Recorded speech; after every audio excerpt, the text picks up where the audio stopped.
You're mid-flight, coffee in hand, when a sound like tearing metal rips through the cabin. Above your head, daylight where the ceiling should be. The roof is gone, the wind screams in, and the plane is still climbing. At 24,000 feet, what would you do if the sky suddenly became part of the cabin? Before we dive into this story of chaos at 24,000 feet, subscribe to Infinity, where real-life mysteries, aviation nightmares, and forgotten history are brought back to life. April 28, 1988. Aloha Airlines Flight 243, a Boeing 737-297, prepared for a short familiar island hop between Hilo and Honolulu, Hawaii. The route was just 35 minutes, the kind of flight where the coffee barely cools before you land. The aircraft was 19 years old, well within operational limits, but it had logged 89,680 flight cycles, mostly short inter-island jumps, which meant thousands of pressurizations and depressurizations over salty Pacific air. At 1:25 p.m., the plane departed Hilo with 89 passengers and 6 crew members aboard. The weather was clear, the skies blue. No one expected anything but a routine afternoon.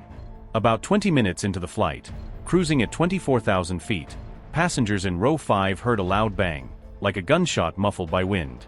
Some thought it was turbulence. Others thought it was just a pressure shift. Then it happened. The ceiling tore open above rows 5 through 10. A section of the fuselage, 5.5 meters long, ripped away like peeling the lid off a soda can. Suddenly, the blue sky was where the roof should have been. The cabin erupted into a deafening roar. Oxygen masks dropped, papers and seat cushions flew, and a violent rush of air sucked debris toward the gaping hole.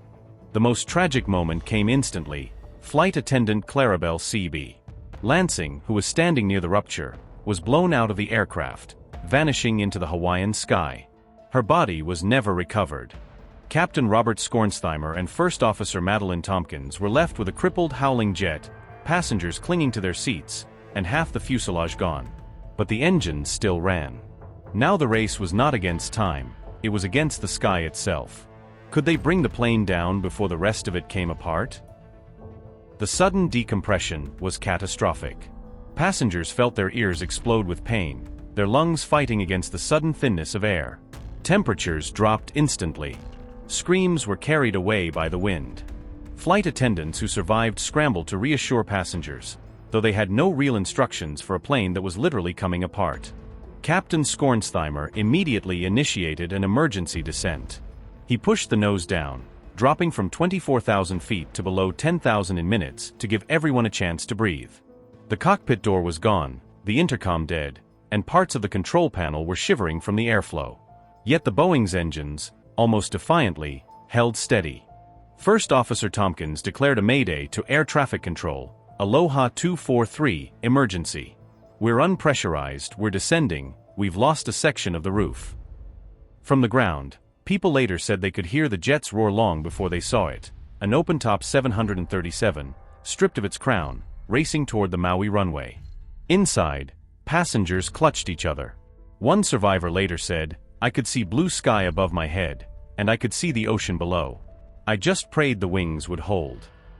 Debris continued to tear loose, but miraculously, the wings and engines stayed intact. The control surfaces responded, though the plane rattled violently. The pilots chose Kahului Airport on Maui for an emergency landing. It was the closest strip with a long enough runway. The plane was still 23 minutes away. For every second in the air, the risk of catastrophic breakup loomed larger. As the crippled 737 descended toward Maui, passengers began to realize they might actually survive, if the rest of the fuselage didn't rip apart first. The cabin pressure was gone, the noise deafening, and yet the pilots kept the aircraft steady. They had trained for decompression, but not for convertible airliner scenarios. The landing gear deployed normally, a small miracle. The flaps, essential for slowing down, also responded, though the pilots feared the added stress. At 1:58 p.m., just 33 minutes after takeoff, the aircraft slammed onto the runway at Kahului. Tires screeched, metal groaned, and a wave of relief swept over the cabin.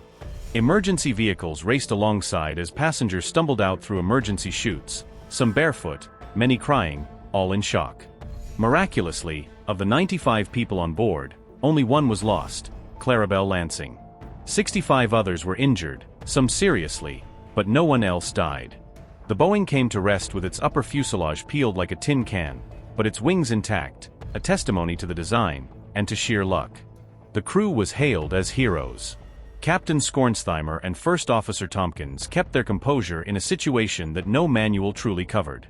For the survivors, the sky would never feel the same again.